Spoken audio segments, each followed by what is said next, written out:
Hello friends, Gautam Kumar official smart trick में आपका स्वागत है। आज की इस वीडियो में जानने वाले हैं एडमिनिस्ट्रेटिव एप्टीट्यूड यानी कि प्रशासनिक अभियोग्यता, जिसका प्रैक्टिस सेट 5 करने वाले हैं, जो आपके एग्जाम के लिए बहुत ही महत्वपूर्ण आने वाला है। तो वीडियो के एंड तक बने रहिए और चैनल पर नए हैं तो चैनल को सब्सक्राइब कर लीजिए। चलिए प्रश्न देखते हैं। प्रश्न क्या है? छात्रावास मेस में आने वाले खर्चे के बिल को मेस के अधीक्षक कितने दिनों के अंदर भार साधक अधिकारी के यहाँ जमा करते हैं? तो 3 दिनों के अंदर जमा करना रहता है। राइट आंसर हो जाएगा हम लोग का बी। चलिए नेक्स्ट देख लेते हैं प्रश्न। वार्डन और छात्रों के बीच सकारात्मक संबंध कैसे बनाया जा सकता है? वार्डन और छात्रों के बीच तो जितना संभव हो सके छात्रों के साथ बातचीत से बचे, तो ऐसा नहीं कर सकते हैं। सहानुभूति दिखाना और छात्रों के दृष्टिकोण को समझना, तो हम लोग का बी ऑप्शन हो सकता है। अभी और भी ऑप्शन हम लोग देख लेते हैं। बी हो सकता है छात्रों की चिंताओं और राय को नजरअंदाज करना, तो ये नहीं हो सकता है। केवल नियम और विनियमों को लागू करने से छात्र और हॉस्टल वार्डन में ये संबंध स्थापित नहीं किया जा सकता है सकारात्मक। तो राइट आंसर हो जाएगा हम लोग का बी। सहानुभूति दिखाना और छात्रों के दृष्टिकोण को समझना, राइट आंसर बी हो जाएगा। चलिए नेक्स्ट देख लेते हैं प्रश्न। छात्रों को छात्रावास के माहौल में ढलने में मदद करने के लिए वार्डन की क्या भूमिका है? तो शैक्षणिक मामलों पर ध्यान केंद्रित करना और अन्य मुद्दों की अनदेखी करना, तो नहीं। और भी हम लोग देख लेते हैं। प्रारंभिक समायोजन अवधि के दौरान सहायता और मार्गदर्शन प्रदान करना, देखिए राइट आंसर हो जाएगा हम लोग का बी। छात्रों के छात्रावास के माहौल में ढलने में मदद करता है। प्रारंभिक समायोजन जब बच्चा आया उस अवधि के दौरान सहायता करना और मार्गदर्शन प्रदान करना। और भी ऑप्शन देख लेते हैं। वरिष्ठ छात्र और कनिष्ठ छात्रों के बीच बातचीत को हतोत्साहित करना, तो नहीं। विद्यार्थियों के संघर्ष को नजरअंदाज करना, तो यह भी नहीं। तो हम लोग का राइट आंसर हो जाएगा बी। प्रारंभिक समायोजन अवधि के दौरान सहायता और मार्गदर्शन प्रदान करना। चलिए नेक्स्ट देख लेते हैं प्रश्न। गोपनीयता यानी निजता और सुरक्षा के संदर्भ में एक छात्रावास वार्डन को छात्रों के निजी सामान कैसे संभालना चाहिए? तो यह सुनिश्चित करने के लिए कोई प्रतिबंध वस्तु लागू नहीं है, तो नहीं होगा। छात्रों की निजता का सम्मान करेंगे और सुरक्षा संबंधी चिंताओं में तब रहे तभी हस्तक्षेप करेंगे। राइट आंसर हो जाएगा बी। गोपनीयता और सुरक्षा संबंधित यही है। छात्रों की निजता का सम्मान करेंगे और सुरक्षा संबंधी चिंताएं हो तभी हस्तक्षेप करेंगे। Right answer B. चलिए नेक्स्ट देख लेते हैं प्रश्न। मेस पर्यवेक्षक द्वारा निम्नलिखित द्वारा मेस के भोजन की स्वच्छता और गुणवत्ता सुनिश्चित की जा सकती है। चलिए ऑप्शन देख लेते हैं। तो भोजन की गुणवत्ता की जांच करके, तो हाँ। सभी सामग्री का समुचित अनुपात हो, तो हाँ। नाश्ते, दोपहर के भोजन और रात के खाने के समय भोजन के सुचारू वितरण की निगरानी करना, तो हाँ, इससे भी किया जा सकता है। और ऑप्शन देख लेते हैं।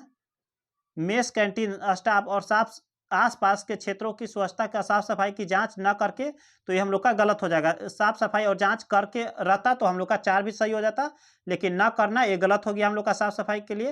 यानी कि 1 2 3 4 1 2 3 हम लोग का सही होगा। 1 2 3 यानी कि राइट आंसर हो जाएगा हम लोग का बी। चलिए नेक्स्ट देख लेते हैं प्रश्न। यदि छात्रावास वार्डन को छात्रों के बीच शरारत या बदमाशी के मामले को संदेह हो, तो उसे क्या करना चाहिए? चलिए ऑप्शन देख लेते हैं। स्थिति को यह मानकर नजरअंदाज करना चाहिए कि अपने आप ठीक हो जाएगा, तो नहीं, अपने आप नहीं ठीक हो सकता। बिना किसी सबूत के कथित धमकाने वाले का सामना करना चाहिए, तो बिना नहीं, ऐसा नहीं, बिना सबूत के हम लोग नहीं कर सकते हैं। निष्पक्ष जांच करना चाहिए और उचित कार्रवाई करना चाहिए, वो एक राइट आंसर हो जाएगा हम लोग का सी। चलिए नेक्स्ट देख लेते हैं प्रश्न। छात्र की ओर से किया गया असम्मान व्यवहार किस रजिस्टर में दर्ज होता है? तो उपस्थिति रजिस्टर में नहीं, इसमें अटेंडेंस होता है। हाउस मीटिंग रजिस्टर में नहीं, शैक्षणिक रजिस्टर में नहीं, यानी कि इनमें से कोई नहीं। राइट आंसर हो जाएगा हम लोग का डी। तो किस रजिस्टर में दर्ज होता है असमान व्यवहार? तो परामर्श रजिस्टर में। किसमें? तब परामर्श रजिस्टर में दर्ज होता है। परामर्श रजिस्टर में असमान व्यवहार दर्ज होता है जो छात्रों की ओर से किया गया रहता है। चलिए नेक्स्ट देख लेते हैं प्रश्न। एक छात्रावास वार्डन छात्रों और छात्रावास कर्मचारियों के बीच सकारात्मक सम्मानजनक संबंध को बढ़ावा देने में कैसे योगदान दे सकता है? चलिए ऑप्शन देख लेते हैं। कर्मचारियों और छात्रों पर अधिकार और प्रभुत्व स्थापित करने के लिए प्रोत्साहित करना, तो नहीं। संघर्षों में मध्यस्थता करना और छात्रों तथा कर्मचारियों के बीच खुले संचार का बढ़ावा देकर, तो हाँ, ऐसा कर सकते हैं। एक हॉस्टल वार्डन छात्रों और छात्रावास कर्मचारियों के बीच सकारात्मक सम्मानजनक बढ़ावा दे सकते हैं। संघर्षों में मध्यस्थता करना और छात्रों तथा कर्मचारियों के बीच खुले संचार को बढ़ावा देना, राइट आंसर बी हो जाएगा। चलिए नेक्स्ट देख लेते हैं प्रश्न।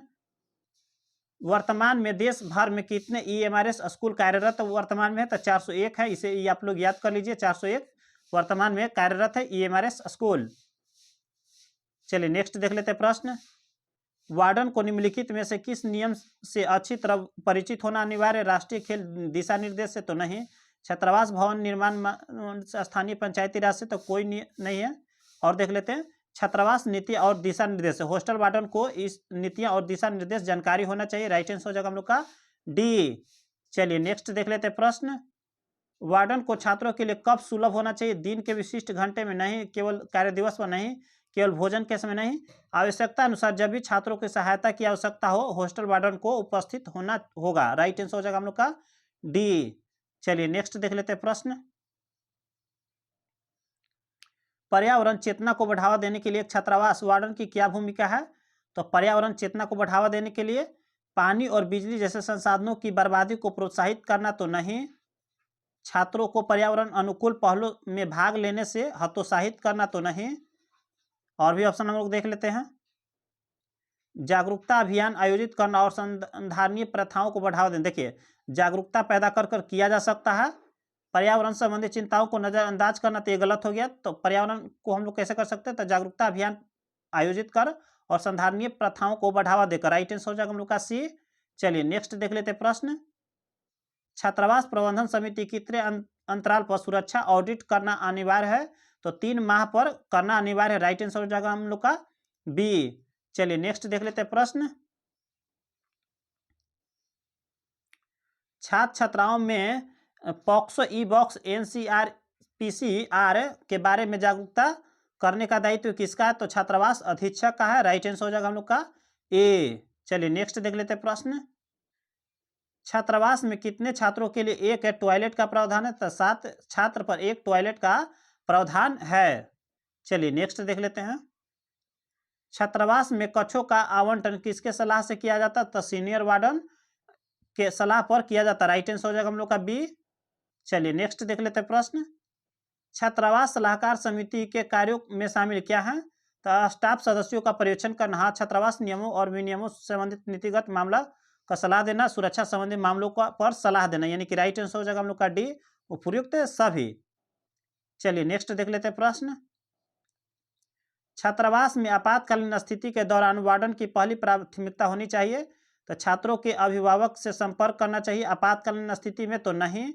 छात्रावास परिसर को सुरक्षित खाली करवाना चाहिए। तो पहले आपातकालीन स्थिति में यही काम करना चाहिए कि छात्रावास परिसर से छात्रों को खाली करना चाहिए। प्रशासन को तुरंत संपर्क करना तो पहले नहीं। घटना के जिम्मेदार लोगों के खिलाफ एफआईआर करना चाहिए तो नहीं। पहले हम लोग को छात्रों को उस परिसर से निकालना चाहिए। राइट आंसर हो जाएगा हम लोग का बी। चलिए नेक्स्ट देख लेते हैं प्रश्न। वार्डन को छात्रों के साथ छात्रावास की बैठक कितनी बार आयोजित करनी चाहिए? तो 1 माह में 1 बार प्रत्येक माह आयोजित करनी चाहिए। राइट आंसर हो जाएगा हम लोग का बी। चलिए नेक्स्ट देख लेते हैं प्रश्न। हम हॉस्टल वार्डन को आवेदन क्यों लिखते हैं? तो अवकाश के लिए यानी कि छुट्टी के लिए, घर जाने के लिए, स्वास्थ्य के लिए, उपयुक्त सभी के लिए। यानी कि राइट आंसर हो जाएगा हम लोग का डी। चलिए नेक्स्ट देख लेते हैं प्रश्न। एकलव्य मॉडल आवासीय विद्यालय ईएमआरएस छात्रावास के नियम क्या हैं? तो छात्रावास के कर्मचारी जिम्मेदार नहीं होंगे। हाँ, छात्रावास के अंदर किसी प्रकार की सामूहिक गतिविधि नहीं होना चाहिए, नहीं होगा। राइट आंसर सही है हम लोग का ए, बी अभी सही, ए और बी सही है। सी देख लेते हैं। विद्यार्थियों को रात में सभी इलेक्ट्रॉनिक उपकरण को बंद कर देना चाहिए। तो हाँ, यानी कि उपयुक्त हम लोग का सही हो जाएगा। राइट आंसर हो जाएगा हम लोग का डी। चलिए नेक्स्ट देख लेते हैं प्रश्न। छात्रावास में स्वच्छता का नियमित प्रबंधन कैसे किया जा सकता है? तो स्वच्छता कर्मियों को वेतन बढ़ाकर तो नहीं, विद्यार्थियों को स्वच्छता का पाठ पढ़ाकर तो नहीं। और देखिए हो सकता है फिर भी हम लोग चारों ऑप्शन को देखेंगे, जो चारों में से कौन मजबूत ऑप्शन होगा। छात्रावास में स्वच्छता का जागरूकता अभियान चलाकर तो किया जा सकता है। और भी देख लेते हैं ऑप्शन।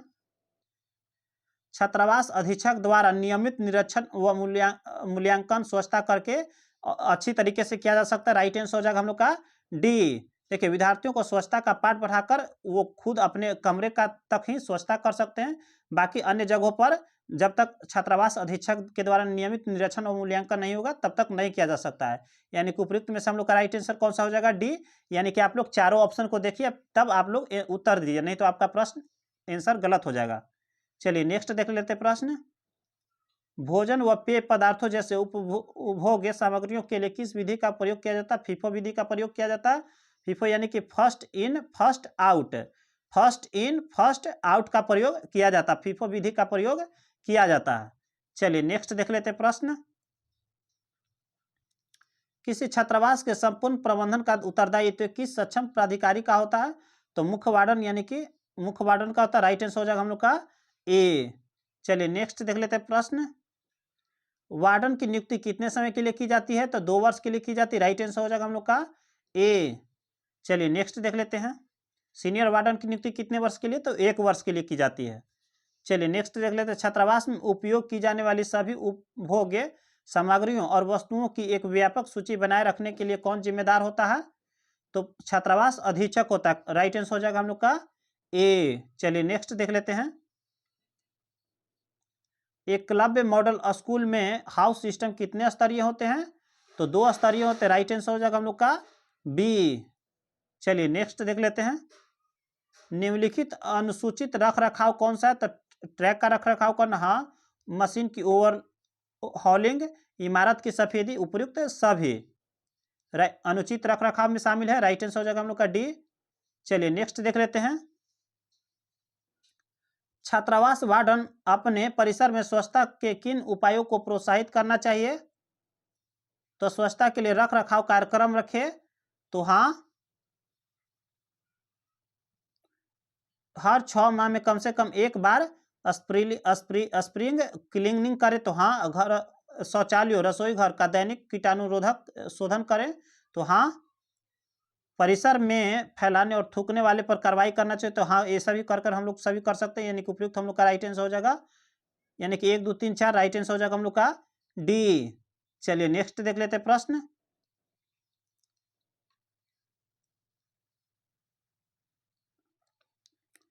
अगर 2 छात्र आपस में मारपीट करते हैं तो आप क्या करेंगे? तो छात्रों को निलंबन करेंगे।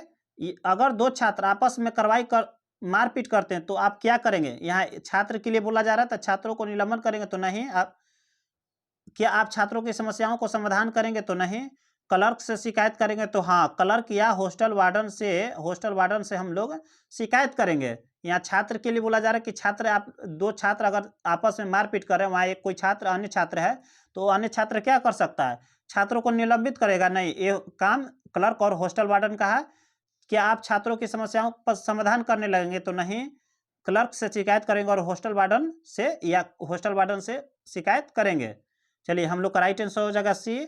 चलिए आज के लिए इतना ही। जय हिंद।